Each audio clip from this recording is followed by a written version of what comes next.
कहानी की शुरुआत में हमें एयरपोर्ट दिखाया जाता है, जहां हम ब्रैड नाम के एक पायलट को देखते हैं। वो तेजी से जहाज की तरफ जा रहा होता है और साथ ही साथ वीडियो कॉल पर अपनी बेटी से बात भी कर रहा होता है। उसकी बेटी कहती है कि आज सुबह मैंने न्यूज देखी थी, जिसमें बताया जा रहा था कि आप जिस एरिया में जा रहे हो वहाँ का मौसम बहुत ज्यादा खराब है, जिस वजह से और भी कई सारी फ्लाइट्स कैंसिल कर दी गई हैं। इसलिए आपको भी अपनी फ्लाइट कैंसिल करके घर वापस आना चाहिए। लेकिन ब्रैड मुस्कुराकर जवाब देता है कि मैं पहले भी कई बार ऐसे मौसम में सेफली जहाज उड़ा चुका हूँ, इसलिए तुम परेशान मत हो, मैं जल्द ही घर वापस आ जाऊंगा। ये सुनकर उसकी बेटी खुश हो जाती है और कॉल काट देती है। उसके बाद ब्रैड जहाज के केबिन में आकर को पायलट से मिलता है। को पायलट थोड़ा सा नर्वस था क्योंकि आज वो पहली बार फ्लाइट उड़ाने वाला था। तभी एक एयर होस्टेस आकर ब्रैड को बाहर बुलाती है, जहाँ एक पुलिस अफसर ब्रैड को बताता है कि इमरजेंसी की वजह से तुम्हें एक कातिल को अपने साथ ले जाना पड़ेगा, जिसका नाम टोनी है। टोनी एक बहुत ही ताकतवर और खतरनाक इंसान है जिस पर मर्डर का केस है और अब इसे जहाज के जरिए दूसरी कंट्री ले जाकर उम्र भर कैद के लिए जेल में डाला जाएगा। वो पुलिस अफसर ब्रैड से कहता है कि ये जिम्मेदारी हम तुम्हें इसलिए दे रहे हैं क्योंकि तुम एक काबिल और समझदार पायलट हो। ब्रैड मान जाता है और टोनी को सबसे लास्ट वाली सीट्स में बिठा देता है ताकि बाकी पैसेंजर्स को कोई परेशानी न हो। उसके बाद सभी पैसेंजर्स अपने सीट्स पर बैठ जाते हैं और ब्रैड जहाज के स्टाफ के पास आकर कंफर्म कर लेता है कि सभी पैसेंजर्स आ गए हैं, जिसके बाद जहाज टेक ऑफ कर लेती है। ऊंचाई पर पहुंचने के बाद ब्रैड जहाज को ऑटो पायलट पर लगाकर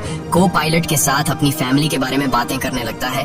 ब्रैड को पायलट को मोबाइल में अपनी बेटी की फोटो दिखाता है और कहता है कि मैं अपनी बेटी से बहुत प्यार करता हूँ और हमारा इस दुनिया में एक दूसरे के अलावा और कोई भी नहीं है। दूसरी तरफ जहाज में बैठे पैसेंजर्स सफर को एंजॉय कर रहे होते हैं, लेकिन उन्हें पता नहीं था कि कुछ देर बाद उनके साथ बहुत ही बुरा होने वाला है। केबिन में बैठे दोनों पायलट्स भी खुश थे और जहाज भी नॉर्मल तरीके से फ्लाई कर रहा था, लेकिन तभी अचानक मौसम खराब हो गया और जहाज हल्के से झटके लेने लगा, जिस वजह से ब्रैड परेशान हो जाता है क्योंकि उसे कुछ ठीक नहीं लग रहा था। वो सभी मुसाफिरों को सीट बेल्ट बांधने के लिए अनाउंस करता है और रेडियो के जरिए वो कंट्रोल टावर से बात करने की कोशिश करता है, पर उसकी बात नहीं हो पाती क्योंकि मौसम खराब होने की वजह से यहाँ के सारे रेडियोज काम करना बंद कर देते हैं। तभी अचानक बिजली का तेज झटका प्लेन से आकर लगता है, जिस वजह से प्लेन जोर जोर से झटके लेने लगता है। ब्रैड पैसेंजर्स का हाल देखने के लिए केबिन से बाहर जाता है। पैसेंजर्स को देखकर ब्रैड को थोड़ा बहुत सुकून मिल जाता है क्योंकि सभी पैसेंजर्स सेफ थे, पर यहाँ अब धीरे धीरे लाइट बंद होती जा रही थी और तभी प्लेन को कई और झटके लगते हैं, जिससे ब्रैड का सिर सामने छत से टकराकर नीचे गिर जाता है और उसके माथे पर चोट लग जाती है। इस सूरत हाल को देखते हुए सभी पैसेंजर्स की हालत खराब होने लगी थी। ब्रैड जल्दी से वापस केबिन में आकर अपने साथी के साथ मिलकर प्लेन को संभालने में लग जाता है। ये उनके लिए काफी मुश्किल टाइम था। मौसम खराब होने की वजह से उन्हें आगे कुछ भी नहीं दिखाई दे रहा था। ब्रैड कहता है कि हमें प्लेन को नीचे लाना होगा क्योंकि अगर प्लेन को एक और झटका लगा तो प्लेन तबाह हो सकता है। ये लोग फौरन जहाज का अल्टीट्यूड कम करने लगते हैं और जहाज तेजी से नीचे की तरफ जाने लगता है। जहाज के अंदर मौजूद पैसेंजर्स काफी ज्यादा डरे हुए थे। तभी क्रिमिनल टोनी के साथ जो पुलिस अफसर आया होता है, उसके हाथ से मोबाइल छूट जाता है। वो अपने मोबाइल फोन को उठाने के लिए अपना सीट बेल्ट खोल लेता है, जिसकी मदद करने के लिए एक एयर होस्टेस भी अपना सीट बेल्ट खोल कर आगे आती है। अब क्योंकि प्लेन तेजी से नीचे की तरफ जा रहा था, जिस वजह से उनका सीट बेल्ट खुलते ही ये दोनों तेजी से ऊपर छत से टकरा जाते हैं। ये दोनों इतनी तेजी से छत से टकराते हैं कि उनकी तुरंत मौत हो जाती है। इतने में जहाज काफी कम अल्टीट्यूड पर आ जाता है और किसी तरह करके ये दोनों पायलट जहाज को कंट्रोल कर लेते हैं। लेकिन अब जहाज में ज्यादा पावर नहीं बची होती, इसलिए ब्रैड जहाज को एयरपोर्ट तक नहीं पहुंचा सकता था, जिस वजह से ब्रैड जहाज को नीचे लाकर समंदर में क्रैश लैंड करने का सोचता है। लेकिन तभी ये दोनों कुछ दूर एक आइलैंड देख लेते हैं, जिसके बाद ब्रैड जहाज की डायरेक्शन आइलैंड की तरफ कर लेता है और आइलैंड पर लैंड करने का फैसला करता है। कई मुश्किलों के बाद ब्रैड इस आइलैंड पर मौजूद एक रोड पर फाइनली इमरजेंसी लैंड कर लेता है। लकीली इस इमरजेंसी लैंडिंग में सभी पैसेंजर्स सही सलामत होते हैं और किसी को भी चोट नहीं आती। तभी जहाज में पीछे शॉर्ट सर्किट होता है, जिससे देखकर ब्रैड खुश हो जाता है क्योंकि जहाज में अभी भी थोड़ी बहुत बिजली बची हुई थी। सभी पैसेंजर्स के जहाज से उतरने के बाद एक एयर होस्टेस कैप्टन ब्रैड को बताती है कि क्रिमिनल टोनी को ले जाने वाला पुलिस अफसर मारा गया है और एक एयर होस्टेस भी मारी गई है। ये सुनकर ब्रैड बहुत ज्यादा मायूस हो जाता है। दूसरी तरफ एयरलाइन कंपनी का मालिक देखता है कि उसका एक जहाज अचानक गायब हो गया है क्योंकि उसने प्लेन को लैंड होते हुए नहीं देखा था और काफी देर से रेडियो खराब होने की वजह से उसका पायलट से कांटेक्ट भी नहीं हो पा रहा था। इसीलिए वो एयरलाइन कंपनी का मालिक स्कार्सडेल नाम के एक रेस्क्यू एक्सपर्ट को बुलाता है, जो ऐसे लोगों को ढूंढने का काम करता है जो मुश्किल में कहीं फंसे हुए होते हैं। एयरलाइन कंपनी का मालिक उसे कहता है कि मुझे मेरे प्लेन्स की सारी डिटेल्स चाहिए, जैसे वो कहाँ गया, उसके वर्कर्स और सभी पैसेंजर्स कहाँ हैं। जिसके बाद रेस्क्यू एक्सपर्ट अपने काम पर लग जाता है। दूसरी तरफ सारे पैसेंजर्स इस सोच में थे कि हम यहाँ क्यों उतरे हैं। ब्रैड सभी पैसेंजर्स को इकट्ठा करके समझाता है कि इमरजेंसी की वजह से हमें यहाँ उतरना पड़ा। प्लेन में अभी भी थोड़ी बहुत बिजली मौजूद है जिसे हम बाकी चीजों को ठीक कर लेंगे। तब तक आप लोग यहाँ आराम से रहें और आप लोग घबराइएगा नहीं, बहुत जल्द हम यहाँ से निकल जाएंगे। जिसके बाद ब्रैड प्लेन के पास आकर उसे ठीक करने में लग जाता है, पर वो देखता है कि जहाज में पावर काफी कम है, इसलिए उन्हें मदद का इंतजार करना होगा। ये लोग मैप निकालकर खुद ही अपनी लोकेशन देखने लगते हैं ताकि उन्हें पता चल सके कि आखिर ये लोग किस जगह पर हैं। ब्रैड का साथी को पायलट नक्शा देखकर बताता है कि हम एक प्राइवेट आइलैंड पर फंसे हुए हैं। ये जगह बहुत ही खतरनाक है। यहाँ पर ऐसे लोग हैं जो किसी सरकार या गवर्नमेंट की बात नहीं मानते। अगर इन लोगों ने हमें पकड़ लिया तो हमारी जान खतरे में पड़ सकती है और हमारी गवर्नमेंट भी हमें नहीं बचा पाएगी। ये सुनकर ब्रैड कहता है कि अब कहीं से भी करके हमें अपनी रेस्क्यू टीम को यहाँ पर बुलाना ही होगा ताकि वो आकर हम सबको बचा ले, क्योंकि यही एक रास्ता है यहाँ से निकलने का। जिसके बाद ये दोनों मदद बुलाने के लिए रेडियो ठीक करने लगते हैं, लेकिन आसमानी बिजली के टकराने से रेडियो बिल्कुल खराब हो चुका था। अब ब्रैड सभी पैसेंजर्स के पास आकर उन्हें बताता है कि किसी खराबी की वजह से रेडियो काम नहीं कर रहा, लेकिन आप सब परेशान मत हो। ब्रैड उन्हें तसल्ली देता है कि हम आइलैंड के दूसरी साइड पर जाकर रेडियो को ढूंढेंगे और कंट्रोल टावर को अपनी लोकेशन बताकर रेस्क्यू टीम को यहाँ पर भेजने के लिए कहेंगे, जो आकर आप सब लोगों को बचा लेंगे। और यहाँ ब्रैड एक बहुत बड़ा कदम उठाता है। वो कहता है कि मेरे साथ टोनी जाएगा। ये कहकर वो टोनी की हथकड़ी खोल देता है। यहाँ ब्रैड जहाज के कोपायलट से कहता है कि तुम जहाज की पावर को रिपेयर करने के काम पर लग जाओ। मैं जल्द ही किसी भी कांटेक्ट के जरिए रेस्क्यू टीम को यहाँ तक लाने की कोशिश करूंगा। जिसके बाद टोनी और ब्रैड रेडियो ढूंढने के लिए जंगल की तरफ निकल पड़ते हैं। रास्ते में टोनी ब्रैड को उस पर भरोसा करने के लिए थैंक्स कहता है। अब हम इस आइलैंड पर रहने वाले आतंकवादी ग्रुप को देखते हैं, जिनके पास एक आदमी दौड़ कर आता है और वो आदमी उस ग्रुप के लीडर को बताता है कि यहाँ आइलैंड पर एक प्लेन आकर रुका है इमरजेंसी की वजह से और उसके अंदर बहुत सारे लोग हैं जो अलग अलग कंट्रीज से हैं। ये सुनकर ग्रुप का लीडर उस आदमी को कुछ पैसे देता है और ग्रुप का लीडर अपनी टीम से तैयार होने को कहता है। आइलैंड के जंगल में ब्रैड और टोनी आगे बढ़ रहे होते हैं। टोनी ब्रैड से पूछता है कि तुमने मुझे आजाद क्यों किया और अब मुझे कहाँ लेकर जा रहे हो। तब ब्रैड उसे कहता है क्योंकि मैं तुम्हारी वजह से सबको खतरे में नहीं डाल सकता और यहाँ एक खतरनाक आतंकवादी ग्रुप है जिसका मेरे साथ मिलकर तुम्हें सामना करना है। तब टोनी ब्रैड से कहता है कि मैं एक मिलिट्री बैकग्राउंड से हूँ और मैं यूएस मिलिट्री में कई साल ड्यूटी कर चुका हूँ। कुछ ही देर में पीछे से टोनी की आवाज आनी बंद हो जाती है। जब ब्रैड पीछे मुड़कर देखता है तो टोनी वहाँ नहीं था। वो ब्रैड से अपनी जान छुड़ाकर भाग चुका था और अब ब्रैड अकेले ही जंगल में आगे निकल पड़ता है। जंगल में आगे बढ़ते हुए ब्रैड एक खाली पड़ी फैक्ट्री में जाता है जहाँ वो एक टेलीफोन को ढूंढ लेता है, लेकिन वो पुराने जमाने का टेलीफोन खराब पड़ा हुआ था। जिसके बाद ब्रैड साइड पर लगे उस टेलीफोन के तार जोड़ने लगता है और टेलीफोन काम करने लग जाता है। ब्रैड जल्दी से कंपनी के हेल्पलाइन पर कॉल करता है। ब्रैड हेल्पलाइन को अपनी लोकेशन और सब कुछ बता देता है, लेकिन लाइन में कोई गड़बड़ी होने की वजह से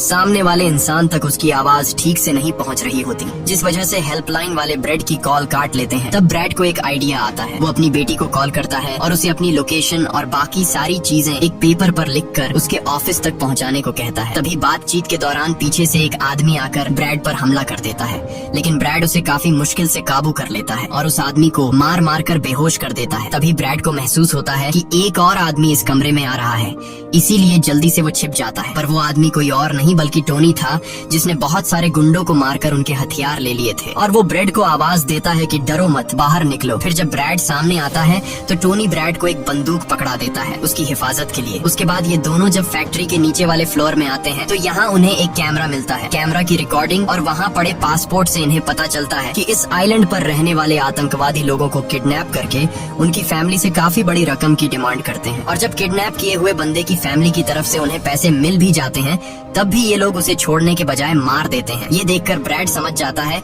कि हमारे पैसेंजर्स भी खतरे में हैं। जिसके बाद ये दोनों बाहर निकलते हैं और सामने उन्हें एक गाड़ी दिखाई देती है। ये गाड़ी उस आतंकवादी की थी जो कुछ देर पहले ब्रैड के हाथों मारा गया। अब ये दोनों बाहर खड़ी गाड़ी में बैठ जाते हैं और अपने पैसेंजर्स की तरफ जाने लगते हैं। उधर सभी पैसेंजर्स ब्रैड के इंतजार में बैठे हुए होते हैं कि ब्रैड जल्द ही उनके लिए मदद लेकर आ जाएगा। तभी उन्हें किसी गाड़ी की आवाज आती है। गाड़ी की आवाज सुनकर ये लोग खुश हो जाते हैं और ये लोग समझते हैं कि ब्रैड उनके लिए रेस्क्यू टीम बुला लिया है। लेकिन ये रेस्क्यू टीम नहीं बल्कि इस आइलैंड पर रहने वाले आतंकवादी थे। वो लोग गोलियां चलाकर सभी पैसेंजर पैसेंजर्स को डराने लगते हैं। उन गोलियों की आवाज ब्रैड और टोनी ने भी सुन ली थी, जिसके बाद ये लोग कार की स्पीड बढ़ाकर जल्दी से प्लेन तक पहुंचने की कोशिश करते हैं। आतंकवादी ग्रुप का लीडर एयर होस्टेस से सभी यात्रियों की लिस्ट मांगता है। डर के मारे जल्दी से एयर होस्टेस उसे लिस्ट ला कर दे देती है। फिर गैंग का एक आदमी को पायलट से पूछता है कि तुम्हारा सीनियर पायलट कहाँ पर है, जिस पर को पायलट बताता है कि किसी काम से वो जंगल में गया था पर अभी तक वापस नहीं आया। तभी वहाँ पर ब्रैड और टोनी भी पहुँच जाते हैं, लेकिन ये दोनों चुपके से दूर से इन लोगों को देख रहे होते हैं। इसी दौरान एक औरत वहाँ से भागने की कोशिश करती है, पर वो लोग गोली चलाकर उसे मार देते हैं। ये देखकर ब्रैड उनकी मदद करने के लिए जाता है, पर टोनी उसे रोक लेता है और टोनी कहता है कि तुम शांत रहो, अभी जाना ठीक नहीं। गैंग का लीडर सभी पैसेंजर्स को एक बस में बैठा लेता है और गैंग का लीडर अपने दो साथियों को वहीं छोड़कर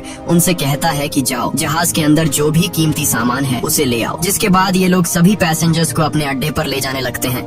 गैंग के जाने के बाद ब्रेड टोनी पर गुस्सा करने लगता है कि वो लोग हमारे पैसेंजर्स को ले गए और तुमने मुझे जाने ही नहीं दिया। जिस पर टोनी उसे समझाता है कि वो लोग काफी ज्यादा थे, अगर तुम चले भी जाते तो इतनी बड़ी आर्मी से अकेले नहीं लड़ पाते। अब ये दोनों प्लेन की तरफ बढ़ने लगते हैं और उन दोनों गुंडों को पकड़ लेते हैं जो प्लेन से कीमती सामान चुरा रहे थे। ब्रेड गन पॉइंट पर उनसे पूछता है कि तुम्हारा लीडर पैसेंजर्स को कहाँ पर लेकर गया होगा, जिस पर वो बताता है कि यहाँ से कुछ दूर हमारा एक अड्डा है और वो सब वहीं गए होंगे। दूसरी तरफ ब्रेड की बेटी रेस्क्यू एक्सपर्ट के पास ब्रेड का लिखवाया हुआ पेपर दे देती है, जिस पर प्लेन का लोकेशन और सारी जानकारी लिखी गई होती है। रेस्क्यू एक्सपर्ट सैटेलाइट की मदद से प्लेन की लोकेशन का पता लगा लेता है। उन्हें पता चल जाता है कि प्लेन एक आइलैंड पर फंसा हुआ है और उन्हें ये भी पता चल जाता है कि इस आइलैंड पर एक खतरनाक आतंकवादी ग्रुप है। इसके बाद वो रेस्क्यू ऑफिसर अपनी एक प्राइवेट आर्मी के कैप्टन को कॉल करता है और उसे ये सारी सिचुएशन समझाकर उस आइलैंड पर जाने को कहता है। प्राइवेट आर्मी का कैप्टन मान जाता है और अपने साथियों के साथ एक पैसों का भरा हुआ बैग और कई सारे वेपन्स के बैग गाड़ी में लोड करके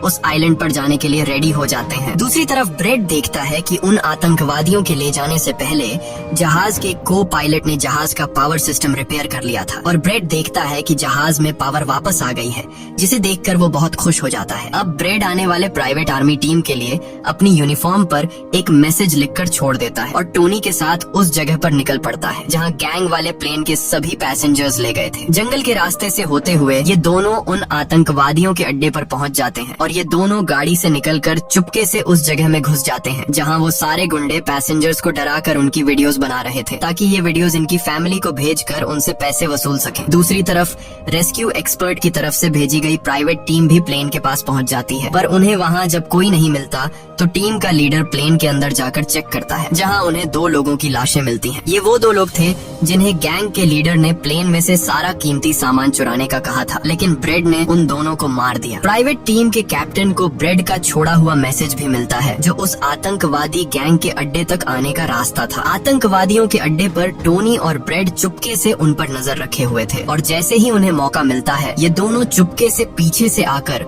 दो आतंकवादियों को मार देते हैं। फिर ये दोनों चुपके से आगे बढ़ते हैं और एक कमरे के बाहर जा पहुंचते हैं। इस कमरे के अंदर सभी पैसेंजर्स को कैद करके रखा गया था। अब ब्रेड इन लोगों को छुड़ाना तो चाहता था, पर वहाँ बहुत सारे गार्ड्स पहरा दे रहे थे और ब्रेड के पास दरवाजे का ताला खोलने की चाबी भी नहीं थी। इसके बाद ये दोनों एक एक करके उन गार्ड्स को मार गिराते हैं और टोनी तो हथौड़ा उठाकर कई सारे गार्ड्स को हथौड़े से मार देता है। यहाँ ब्रेड एक गार्ड से चाबी लेकर उन पैसेंजर्स को कमरे से आजाद कर देता है। वो उनसे कहता है कि जल्दी से उसी बस में बैठ जाओ जिसमें तुम सबको आतंकवादियों ने यहाँ लाया था, और वो सभी जल्दी से उस बस में जाकर बैठ जाते हैं। तभी टोनी ब्रेड के पास आकर बताता है कि यहाँ से गाड़ी के जरिए बाहर निकलने का सिर्फ एक ही रास्ता है, मगर वहाँ कई सारे गुंडे बंदूक लिए खड़े हैं जो हमें देखते ही हम पर गोलियां बरसाना शुरू कर देंगे। जब ब्रेड पैसेंजर्स की तरफ देखता है तो वो सभी बहुत ज्यादा डरे हुए होते हैं। अब यहाँ ब्रेड अपनी जान को खतरे में डालते हुए एक फैसला करता है और टोनी से कहता है कि मैं वहाँ पर मौजूद सभी आतंकवादियों का ध्यान भटकाऊंगा और तुम मौके का फायदा उठाते हुए सभी पैसेंजर्स को यहाँ से ले जाना। अब पहले तो टोनी ब्रेड को ऐसा करने से मना करता है।